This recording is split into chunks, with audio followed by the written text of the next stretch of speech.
This is Kirkland.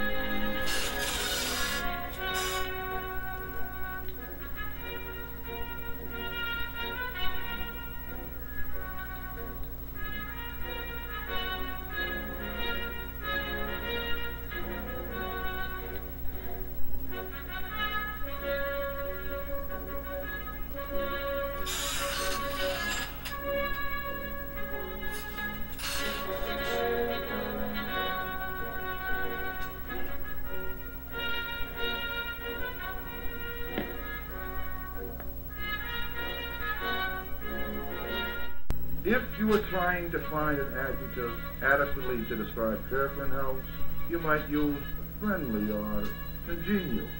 And Kirkland is a friendly house, perhaps more so than any of the other houses. Small, friendly groups such as these are common sights around the courtyard throughout the year. Although it is always dangerous to make generalizations, we here at the house feel there is a definite Kirkland spirit.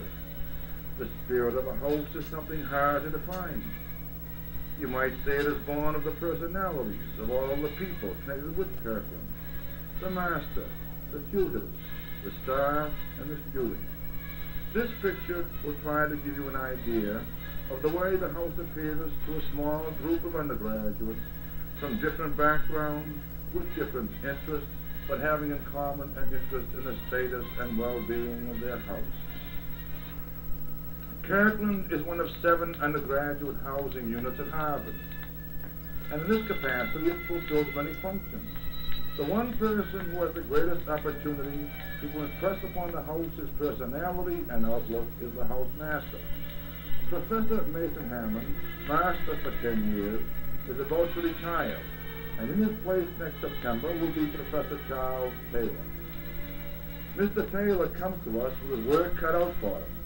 To take up where the mace left off, with his scholarly bearing, his genial disposition, and his booming voice, is not an easy task. The Alston-Burr senior tutor, Dr. A.S. Brinzer, has a reputation for being one of the fairest persons in the world, and one whale of a guy. As disciplinarian and head of the intricate house tutorial system, Dr. Brinzer has been an outstanding success. We also believe that in Harriet and Lois we have the 2 sweetest secretaries in the whole university. They make a letter from Dr. Brinzer almost a pleasure to answer. The House Committee, shown here at one of their weekly dinner meetings, is the official liaison between the students and the administration of the House. An elected body of 10 men, the committee collects dues, and with this money supports the various House activities throughout the year. Perhaps a good way to show you about Kirkland is to follow an undergraduate through his daily routine, starting in the wee hours, when men like Jack here are busy cramming for that art exam. It's been a long and a hard night for Jack, and he is having his morning cup of coffee to help stay alert for the next few hours. Some of us manage to get to class where these men are headed, while some prefer to wait for the mailman and have breakfast at noon.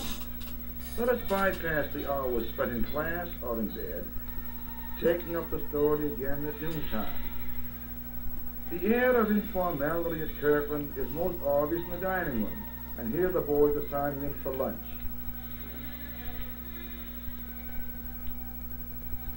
The food is served cafeteria style, and of course the motto of all you can eat is strictly observed. The ladies behind the counter are glad to prepare sandwiches and extras in case you don't like cream chicken or hominy grits. It is often a real problem to decide where to sit, because you are welcome at almost every table.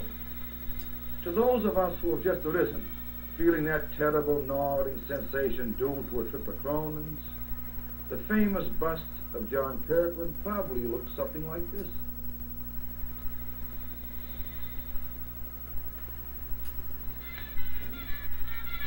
Now that the real work of the day is done, the Kirkland House man casts about for something to do until dinner. There are many diversions available to him. Some prefer pool or billiards, often against formidable opposition. Here, Mr. Taylor, a former champion, takes on a student.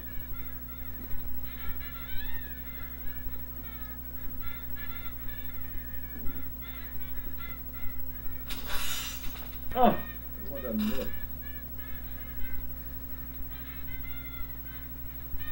Now there's a good shot.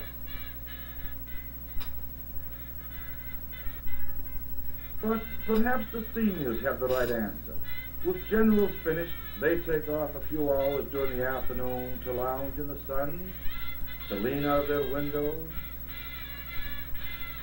to sit on the steps and think or talk, either in groups or individually, like the lonesome lover here. And some take off to the river and the beaches. Of course, there are always a few who will spend the afternoon studying. The Kirkland House Library is probably the most unique in the entire house system. It is a 3-story frame house built before the Revolution, and it offers many small, quiet rooms, ideal for studying or sleeping, as any good library should. Say, Jack, will you pass the book, please?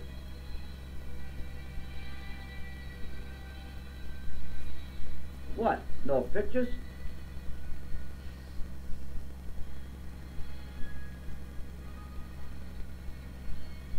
Instead of studying, some may prefer simply to browse through the 14,000 volumes, or to take advantage of the record library and soundproof listening room in the basement. Now here's one that hasn't been out in a long time.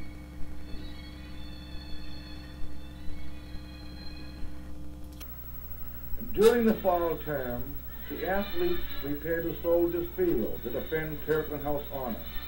We have always shown well in Strauss trophy competition and have won, as this picture is made, the trophy more often than any other house. This year's football team finished high in the standings.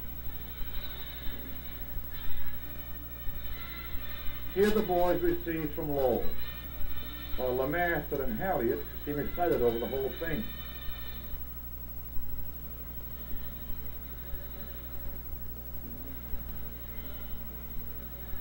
Here's a fine run back. Finally stopped.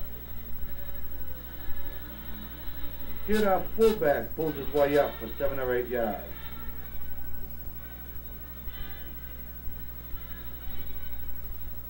Oh, somebody missed a block.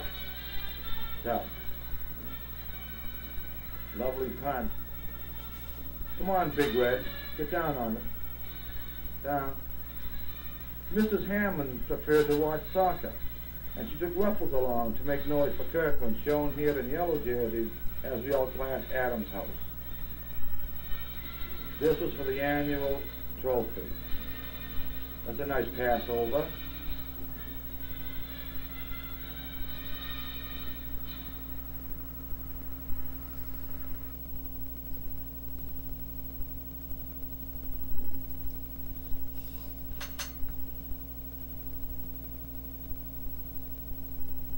For those who were athletically inclined, but not quite ambitious enough to make the trip down to the river, the courtyard afforded playing space for the annual stoop ball tournament.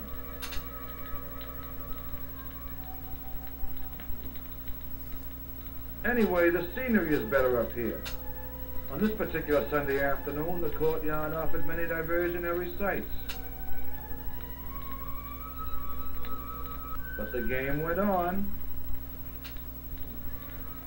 Of course, Jack here is still at it.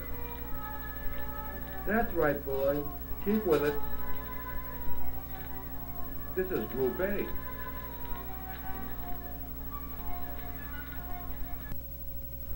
With the coming of late afternoon on Thursdays, all the members of the house are informally invited to the masters for tea. The simple sign, "At home, please walk in," gives even the most timid souls sufficient courage to enter. Mrs. Hammond, shown here, was a most gracious hostess, and how she was able to remember everyone will be a source of amazement. One lump, please.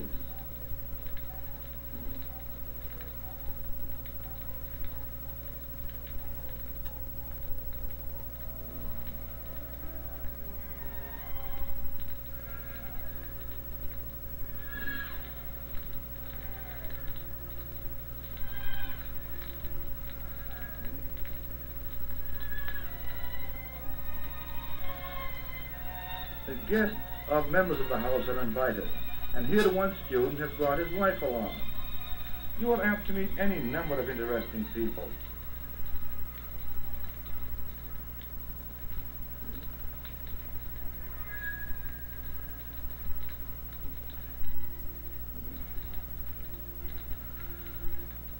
The house secretaries attend, as do several of the tutors. And sometimes members of the master's family drop in for a chat. House members meet people from the master's classes and people whose origin remains a mystery. Watch it, Chuck.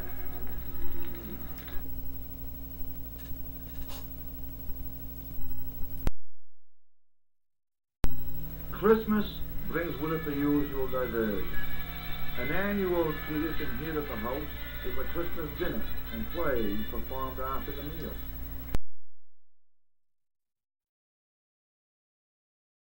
A tutor leads the discussion at one table while students are busy devouring a special holiday meal. And what a meal it is, too. Beer and wine courtesy of the house committee.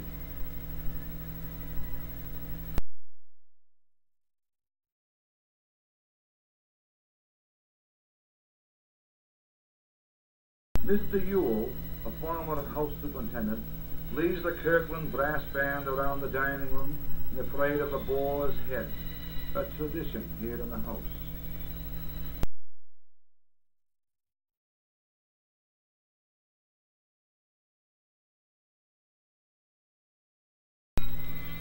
The Christmas play gang is busy making the final preparations for the annual restoration drama, performed on a stage filled of chicken wire, friction tape, spit, and prayers. In this scene, Tom slays the bailiff and his follower, superbly portrayed by Eddie Chamberlain, with the master adequately performing in a minor role. Preparations are underway for the grand finale.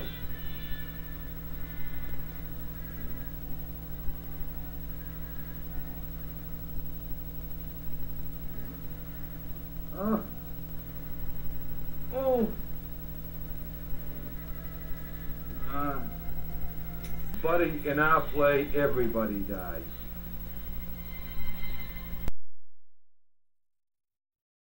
Now he admires the female form divine. He will look, but he will never touch. No.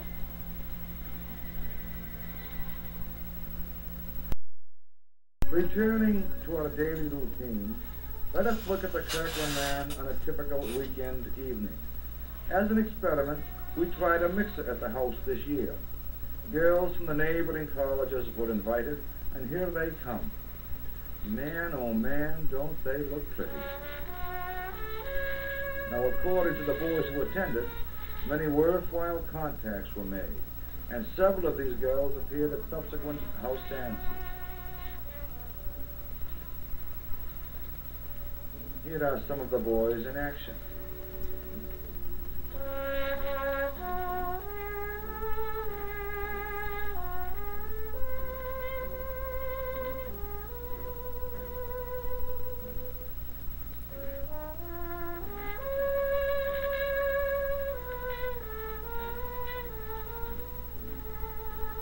Apparently, this particular evening holds great promise, because there are gay expressions in the faces of those signing the guest book.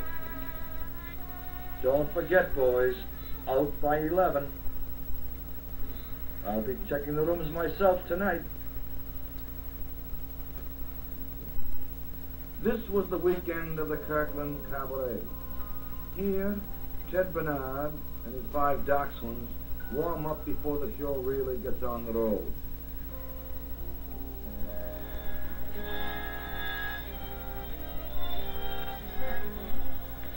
Here now, some of the folks, perhaps slightly dazed by the dance committee's special punch recipe, are seen in various stages of the affair. Wait.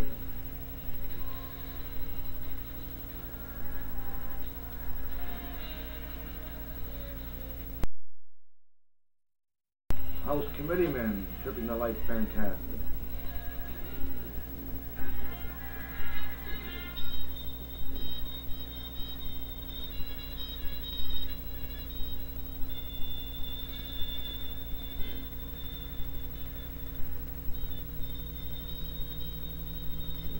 Oh, it's a quiet group.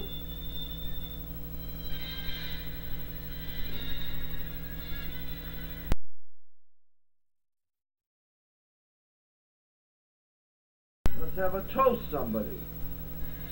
Cheers. During the week, the Kirkland House man finds other means for entertaining himself during the long winter evenings. Hey, fellas, what's this? What's go... I hope it isn't for keeps. Oh. Oh. The common. Here we are. The common room has recent issues of magazines and comfortable chairs for slouching or sleeping.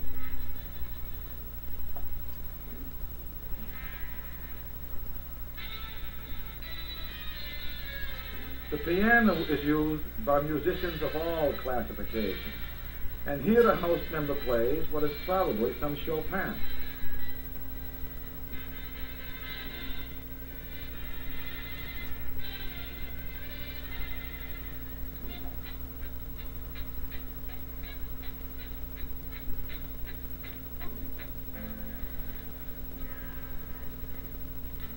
On certain evenings, though, this sweet music changes to the repetitious refrain of the beer party chanties.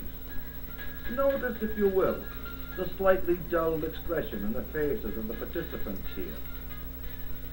It would be unwise to investigate the nature of the lyrics. Suffice it is to say that everybody's having a good time.